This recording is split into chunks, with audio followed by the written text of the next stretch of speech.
Hello friends, so in this video we are solving NET law exam paper, NET law exam December 2023।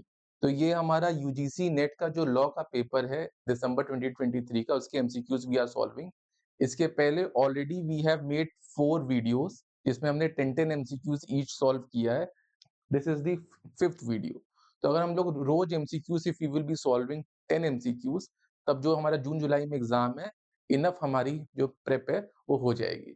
So let's start with the MCQs. MCQ number first, what amongst the following are necessary to constitute a false imprisonment? First, total restraint on liberty of a person, ये तो है ही है false imprisonment के लिए।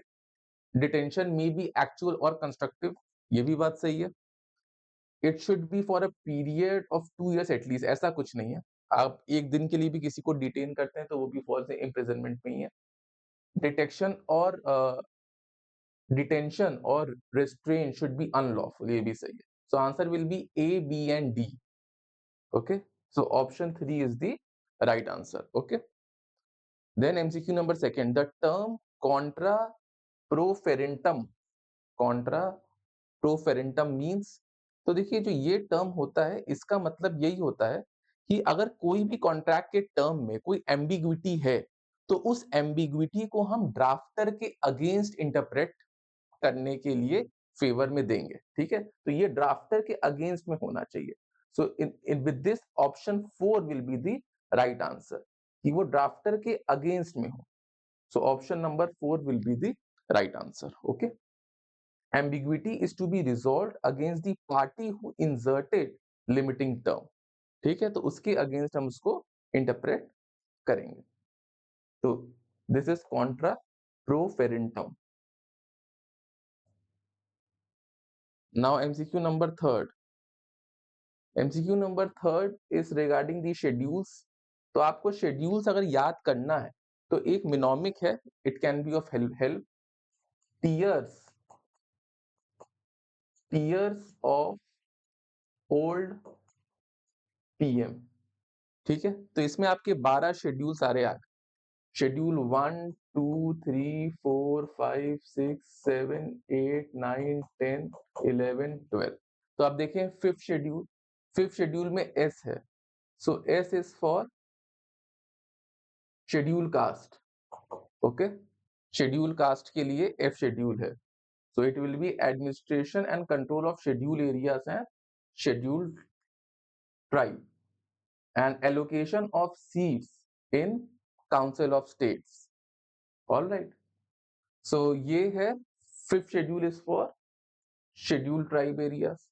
Then fourth is R Rajya Sabha, Rajya Sabha से आप इसको कर सकते हैं, तो ये काउंसिल ऑफ स्टेट्स के लिए हो गया। So fourth is this.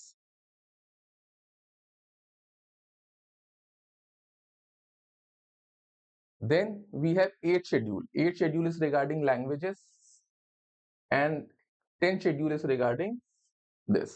So answer will be for 8th schedule, it is, so B का हो जाएगा first. So B का first is given in option 2, so option 2 will be the right answer. A third, B का first, C का second and fourth का fourth.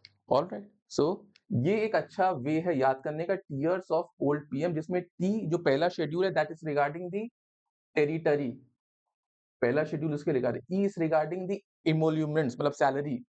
A is regarding the then R is for Rajya Sabha, S then O F O, ये इस old का official language है। L is for land reforms, 9 schedule land reforms के लिए। D is for anti defection, P is for panchayat and M is for municipality. Okay, so this was MCQ number third. Now MCQ number fourth. जितने भी मिनोमिक्स हैं उसके लिए मैं एक अलग से भी वीडियो बनाऊंगा which can be very helpful in remembering. Okay, तो जो मिनोमिक्स हैं या जो इंटरनेशनल लॉ के केस लॉस हैं या फिर जो इन्वायरमेंट से रिलेटेड कॉन्स्टिट्यूशन में के आर्टिकल्स हैं, तो इन सबकी एक अलग से शॉर्ट वीडियोस में I will be covering. Which of the following statement in relation to the dissenting judgment of Dr. Radha Vinod Pal.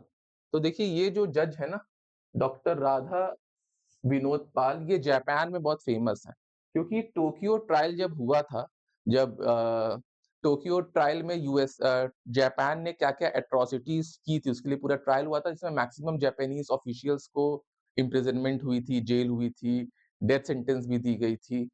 तो इसमें सिर्फ डॉक्टर राधा विनोद पाल, जो कि इंडिया की ओर से थे, ब्रिटिश इंडिया की ओर से अपॉइंटेड थे, उन्होंने डिसेंटिंग जजमेंट दिया कि जापान की उतनी गलती नहीं है। तो भले ही ये डॉक्टर राधा विनोद पाल को इंडियन जुडिशरी में उतना ही नहीं याद रखा जाता, बट जापान में is very respected and he has also got one of the highest civilian awards in Rajasthan, honorary basis में, इन जापान, ऑनरी में, ठीक है? तो इन्होंने क्योंकि एक डिसेंटिंग जजमेंट दिया था, और जो इसमें war is beyond the scope of international law उनके जजमेंट में था, conduct of war is within the scope of rules of international law, the pact of Paris brought about no change in the status of war, ये भी statement सही है सब इनके dissenting judgement से। International law has developed so much as to make war a crime, ये उन्होंने नहीं बोला था कि वॉर कोई क्राइम नहीं है, अभी इतना डेवलप नहीं हुआ है, conspiracy is an independent crime under international law, ये भी उन्होंने नहीं बोला था। तो A, B, C will be the right answer. Option 1 will be the right answer. Which of the following given are correct? ठीक है? A wrong is an act contrary to the rule of right, सही है। A moral or natural wrong is an act which is morally or naturally wrong, being contrary to the rule of natural justice. A legal wrong is an act which is legally wrong, ये भी सही है। A legal wrong is always a moral wrong, ऐसा कुछ नहीं है। Natural and legal wrongs cannot form intersecting circle, ऐसा भी कुछ नहीं है। It can form intersecting circle. So answer will be A, B, C. Option 1 is correct answer. Which among the following countries do not follow the scheme of distribution of power?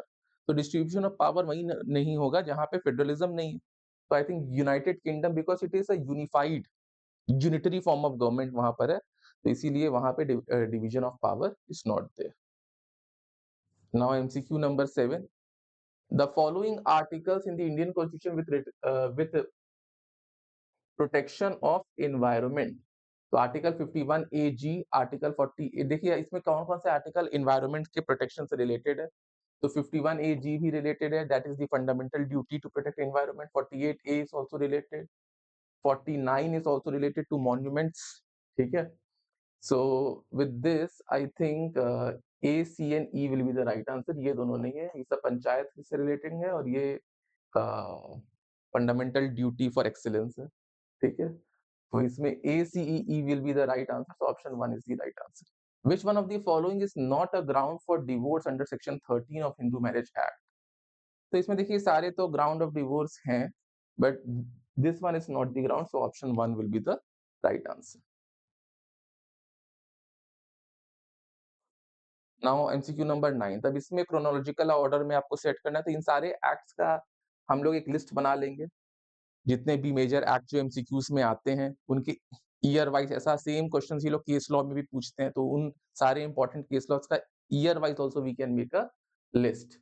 तो देखिए इसमें सबसे पहले तो ये विमेन एक्ट था 1990 का, then this national commission for minorities 1992, protection of human right 1993, this one is 2003, so answer will be B, D, A, C, B, D, A, C, option 4 is the right answer। Now last MCQ, according to Kaushal Kishore versus state of UP, ये एकदम recent judgment है, important है, is it was regarding the gang rape of women and mother, UP में highway के दौरान, और उसी समय में आई थिंक आजम खान ने कोई स्टेटमेंट दिया था, तो उसमें ये फ्रीडम ऑफ स्पीच से रिलेटेड ये केस है। तो इसमें यही है कि fundamental right under article 19 is available against state as well as non state actors. Okay, so with this 10 MCQs हो चुके हैं। नेक्स्ट वीडियो में दिसंबर 2023 के लॉ नेट एग्जाम के मैं और एमसीक्यूज आपके साथ डिस्कस करूंगा। So thank you.